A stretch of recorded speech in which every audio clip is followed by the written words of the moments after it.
Esto es una pandilla. Esto es una pandilla. Esto es una pandilla. Estos son unos fantasmas, pero que se hacen los pandilleros, así que se la damos. Bueno, y estos son villeros directamente. Las pandillas, bandas, como las quieran llamar, son el foco principal de The Warriors. Ya sea que hayan visto la película, leído la novela o jugado al videojuego, creo que es suficiente para entender de lo que estoy hablando. Decenas de grupos, cada uno con su territorio, valores y formas de hacer las cosas, pero ¿cuál de estos grupitos sería el más peligroso si existiesen en la vida real? Obviamente tratando de olvidar las peleas coreografiadas o ventajas con las que cuentan los personajes principales. Hay una lista bastante larga de gangs en este mundo, por lo que ni vale la pena hablar de algunas que a lo mejor solo conocemos su nombre, pero voy a agarrar 6 o 7 para formar un ranking y al final decidir cuál se la aguanta más. Igual la novela hoy toca dejarla de lado porque si bien las bases son similares, esta trabaja un ambiente mucho más crudo y violento que sus otras interpretaciones. Vamos a ver si nos queda algo lindo y guau. Arranquemos.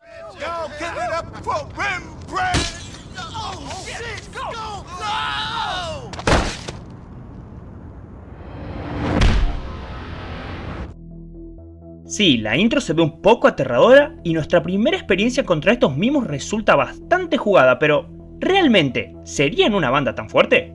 A diferencia de otras pandillas que intimidan a sus oponentes a través de la fuerza bruta, los Hi-Hats, seguramente por su poco despliegue físico, hacen de su maquillaje y vestuario un arma de miedo. El actuar como mimos forma parte de su aura y cultura, pero si además lo pueden utilizar a su favor para asustar a lo más amateur, bienvenido sea, y es que sí. Yo si me cruzo a estos de noche, me cago todo, pero ahí está el tema. Yo me cago todo. En un contexto real, resulta difícil de creer que grupos medianamente experimentados puedan llegar a verse amedrentados por unos loquitos que pesan 20 kilos mojados y visten de forma algo ridícula. Que su estrategia dependa tanto de atemorizar a través de la imagen, termina dejando en evidencia el resto de carencias de esta banda, como la falta de soldados o su triste manera de pelear, teniendo que recurrir a emboscadas en entornos conocidos para tratar de equilibrar la balanza, pero que son ineficaces si se tratan de ejecutar más allá del sojo. Chatterbox, su líder, la vez que salió del barrio se lo rajaron, así que imagínate. Le falta mucho a estos todavía. Creo que su locura los puede hacer muy letales, ya que como vemos en el juego, no tienen miedo a correrte por los techos y cagarte a puñaladas. Pero si al final no puedes salir de tu zona de confort para conquistar otros territorios, poco progreso puede haber. Mucho tiene que ver este tipo que, si bien trata de proclamarse como una figura superior, que no le tiembla el pulso al enfrentarse a quien sea, sus diálogos bajo presión todo tartamudo muestra lo cagado hasta las patas que está. Es curioso incluso que después de su muerte, gracias a la radio nos enteramos que salieron victoriosos contra los Panzers, que bueno, los más injunables completamente, y los huérfanos. Ganarles a estos no sé si es para tanto, pero de a poco se van para arriba.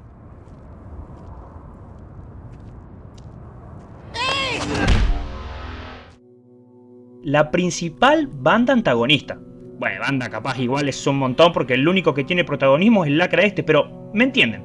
The Rogues o los Pícaros, a pesar de ser los villanos de la historia, no son tampoco una pandilla tan a tener en cuenta si hablamos de peligrosidad. Son un quilombo si estás justo en el lugar equivocado al momento equivocado, pero como conjunto, la verdad, flojito. Pasando la situación a este plano, creo que en donde más son de temer sería en su fanatismo por desatar el caos. Al estar bajo el mando de una mente tan perturbada como lo es Luther, momentos para ejercer la violencia extrema sin restricciones es como ponerlos en su propia salsa. Caóticos e impredecibles, fanáticos que no te dejan anticipar cuándo ni de qué forma atacarán, con una cadena de mando que se mantiene por puro terror. Las acciones de su líder disuaden cualquier posible amenaza no solo de otros pandilleros, sino de sus propios seguidores que tengan alguna idea de traicionarlo y garantizando una lealtad casi inquebrantable como podemos ver a la hora de afrontar las consecuencias. Aunque en la vida real, acciones como matar a un policía o al propio Cyrus no pasarían tan fácilmente desapercibidas en contextos realistas y mucho menos en Estados Unidos. Sí, aquella época era una locura, pero una banda que no se mueve según sus ansias de progreso y conquista, sino más bien impulsados por llevar a cabo la hazaña más loca que se les ocurra, es jugarse la cabeza por un objetivo que verdaderamente no vale la pena. ¿Vieron desde dónde mata a Cyrus en la película? Amigo, haces eso y te agarran en 2 segundos. No seamos boludos. First, we gotta take Coney, and then we need soldiers for what we gotta. Oh, Jesus! Los Destroyers fueron originalmente la pandilla dominante en Coney Island. Un buen número de delincuentes que hacían gala de un fuerte control sobre su territorio y el respeto ganado mediante la violencia callejera. Justamente ese respeto se gana peleando, pero no una vez o dos, sino con años acumulando conflictos hasta formar la primera banda de su barrio y una de las más antiguas en general. Creo que su reputación de ser los más duros de la zona es lo que al final les ayudaba a generar miedo y permitirles disuadir enfrentamientos, al mismo tiempo que su número de integrantes crecía día tras día, lo que los posicionaría como unos actores formidables en el ámbito vandálico, guiados siempre por una estructura jerárquica bien establecida con Virgil como líder, pero que en realidad si nos ponemos a pensar terminó siendo un factor clave en su disolución. El hombre más importante de un grupo delictivo, aquel que toma las decisiones que decidirán el futuro de todos, no puede ser un borracho inestable que constantemente actúa influenciado por su carácter impulsivo, además de paranoico y tener menos visión que un topo. Somos conscientes que rajó a la mierda a dos pibes que en cuestión de un año o así formaron una banda que terminaría derrocando a la suya. Y sí, le seguimos pegando con no tener visión. Tiene de tenientes, mano derecha, como le quieran decir, a un gordito que es más cagón que pegarle a la madre y un yonki boludón que si puede esquivar una pelea, la esquiva, no te hagas drama. Ah, sí, dejaba que le muevan a la señora. Los destructores son muchos y ese es un gran punto a favor.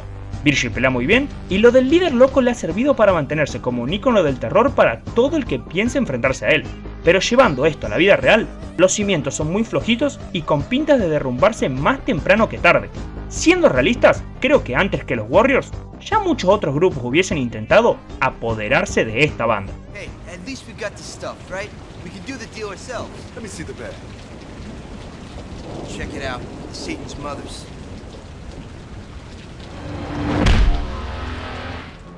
Para este puesto tenemos un caso de lo más peculiar y esto se debe a que son los más realistas, si se les puede decir, a lo que es una banda en la vida real según yo. Enfocados mayormente a la compra y venta tanto de armas como de drogas, The Satan Mothers son una pandilla de motoqueros que, lejos de parecer pendejos de 18 o 20 años como la mayoría de casos de esta historia, son motochorros picantes pero de verdad, y con un perfil que les permite operar en actividades ilícitas que justifiquen el mantenimiento de su grupo. Por fin vemos un caso donde sus integrantes no viven del aire y tienen una forma de demostrar su rentabilidad económica. Fuera de estos detalles, podemos ir un poco más allá. En un escenario real, la dedicación al tráfico de drogas se alinearía con la operación de moteros reales. La logística, la red de contactos y distribución de mercancía en el resto de barrios marginales les permitiría acceder a grandes sumas de dinero, cosa que a la larga puede volverse muy rentable. En cuanto al combate, acá, ojo, no hay que dejarse guiar por su apariencia ni por su aparente diferencia de edad. En el juego ellos resultan más débiles que los soldados comunes de otras bandas. Sí, sus dos jefes se la aguantan, pero eso, son los jefes. El resto de soldados resisten menos que los ordinarios, y esto podríamos tomarlo como que igual, además de distribuirla, también la toman y por eso son unas mamis de categoría. Igual mi mayor problema con estos tipos, y por lo que no los pongo más arriba, es que noto una clara dificultad en consolidar el respeto y poder. Gracias a las misiones flashback, vemos como Cleon y Bermin los engañan en el intercambio. Sí, previamente Virgil les había mentido a ellos, pero sea que las madres de Satán sepan esto o no, en el presente no han tomado venganza ni contra los destructores ni contra los guerreros. Es más, hay una quest de bonificación en la que atacan Coney Island y los guerreros los sacan recagando. Por más negocios, pintas de malos que tengan, imposible consolidar una estructura duradera si no son capaces ni de gestionar los pequeños altercados. No se queden esperando la intro porque para esta no tengo, La banda protagonista de la historia, The Warriors, los guerreros de Coney Island, los amos de la noche en castellano. Obvio son los que más conocemos y de los que podemos ahondar más profundo si vamos miembro a miembro. Aún así, si nos trasladamos a un contexto real, ¿qué tan posible es la supremacía de estos negros frente al resto de pandillas? Guiándonos por el material que tenemos, sin perder de lado lo realista, podemos destacar que se los ve como un grupo bastante territorial con una buena capacidad en el combate. Desde su eslabón más débil, todos cuentan con gran experiencia en el mano a mano, cada cual con su propio estilo de pelea, hasta llegando algunos como Cochise o Cleon que son altos karatecas y de los personajes más fuertes en esta historia. Si bien cuentan con su líder, los Warriors se caracterizan por su fuerte sentido de compañerismo, siendo muy común verlos mezclarse unos con otros a la hora de realizar distintos encargos y donde ningún miembro es excluido por su rango o procedencia. Sacando la banda que ocupa el primer puesto, seguramente sean los que menos llevan las de perder si alguien desea invadir su territorio. De local se hacen muy fuertes y las constantes muestras de revancha que han dado a lo largo de su camino les han ganado esa reputación. sabiendo cobrar venganza contra esos que les han intentado desplazar o sacando a relucir esa mentalidad guerrera en situaciones de alto peligro. Si se quedan un poco más abajo a pesar de ser los héroes entre comillas de esta historia, es porque veo muy poco posible en la vida real replicar tanto esas técnicas de combate tan letales como su fuerza de batalla cuando pelean fuera de su territorio. Incluso antes de la reunión donde todos los buscan, los vimos correr varias veces porque si no se los reventaban, y de la mano con lo de correr es que no son tantos como parece. Sí, no va a haber 40 protagonistas, pero me refiero a que si bien Rembrandt pelea, cosa que se defiende, es un loco que le tira aerosol a sus oponentes en la cara. Uno así que sea medio vivo, lo recaga a palos. Aparte que si bien, como dije, son un grupo unido, hay que ver hasta dónde. Post muerte de Cleon, Ajax y Swan viven constantemente chocando por el liderazgo. Quien te dice en el futuro, los roces no serán entre otros. Y además, su idea al final de la historia es dejar el barrio, así que seguro que los que queden vayan a ser peor. Los conocemos más y por eso podemos sacar tanto de ellos, pero bueno, hubiesen puesto de protagonista, qué sé yo, los corredores de la luna. Aunque debo decir desde el mayor de los respetos, que con ese nombre te regalás bastante.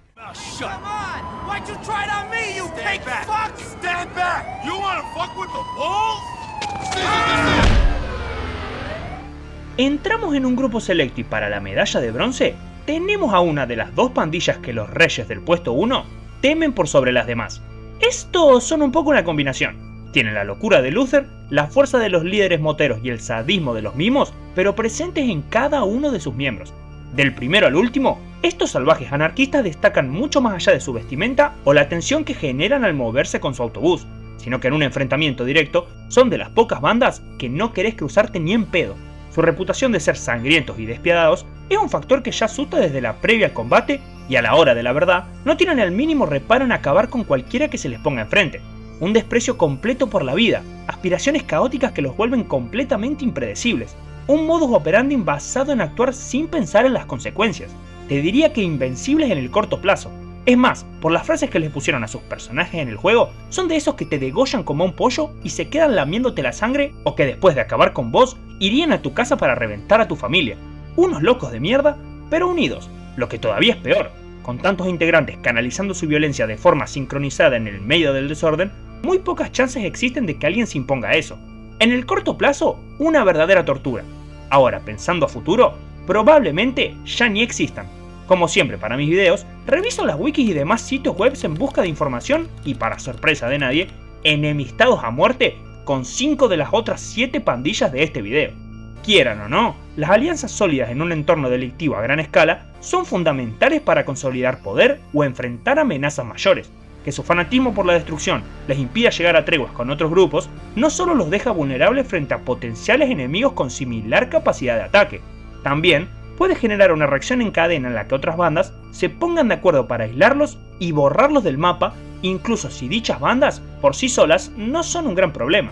La unión hace la fuerza y si todos están contra vos, tarde o temprano te van a dar vuelta.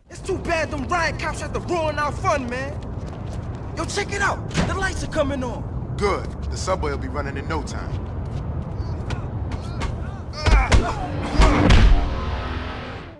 A ver, siendo sincero, creo que el puesto anterior y este están prácticamente a la misma altura. Ya cada uno juzgará a su criterio, pero según yo, las furias del béisbol, por más ridículo que suene su nombre, pocos rivales pueden llegar a tener con ellos un enfrentamiento cara a cara. De entrada son sin dudas los que más partido les sacan a la estética. A diferencia de los hi-hats, por ejemplo, es muy difícil terminar de sentirte cómodo al topar de frente con estos locos, enfermitos maquillados al estilo Kiss e inspirados en jugadores profesionales, con un buen portento físico y que más encima no emiten un puto sonido. Aparte, recordemos que como su bate de béisbol termina formando parte de su conjunto, siempre van armados hasta los dientes, y a diferencia de otros grupitos que prefieren lanzarse al ataque directamente, estos no tienen problema en esperar con tal de encontrar la situación que más les favorezca. A ver, que cuando corraran a los Warriors a la vuelta de la reunión, en un contexto real los hubiesen matado a palos porque encima se suelta el dato de que sus miembros son jugadores de las ligas menores de Nueva York. Anda a hacerte una idea del número de tropas que alcanzan y lo arraigado que puede ser el sentido de pertenencia y orgullo entre sus miembros. Todo lo que involucre lealtad, mayor cohesión, compañerismo entre soldados, siempre se ve reflejado en el campo de batalla. El único punto débil que les encuentro es que al igual que los locos de antes, también se la tienen jurada prácticamente a todas las bandas. Así que no me pienso repetir, pero ojo, en el historial mal no les va. Tell me, Masai, what do you see before you? Y sí, estaba más cantado que Despacito. No la voy a hacer muy larga. Los Riffs son sin duda la pandilla más peligrosa, años luz de la segunda te diría. Son los únicos que verdaderamente han formado un organismo criminal mayoritariamente centrado en el juego por lo que sabemos, pero que es muy probable también se expanda hacia otros negocios. Generan tal respeto en la ciudad que lograron la hazaña de convocar en un mismo lugar a todas las bandas importantes de Nueva York, una extensa plantilla de miembros y todos adiestrados en artes marciales. Su panorama ideal sería uno donde todos los grupos de la ciudad dejen de dividirse por territorios y tomen las armas contra las autoridades policiales, con ellos tomando el mando y siendo el brazo de las operaciones mientras las demás pandillas se encargan de realizar el trabajo diario. Una idea utópica que sin duda sería su único punto débil. Centrarse tanto en ese sueño cegó a su líder de tomar precauciones y bueno, terminó ocurriendo lo que ya sabemos. Aún y con la muerte de Cyrus, siguen siendo los más fuertes por escándalo. Cuando los Warriors son inculpados, prácticamente todos los grupos criminales se ponen en su contra. Es más, cuando descubren a los verdaderos culpables, les toma 0,4 segundos tenerlos en la palma de su mano. Desde el inicio del ranking, creo que nunca existieron ningún tipo de dudas, están demasiado rotos.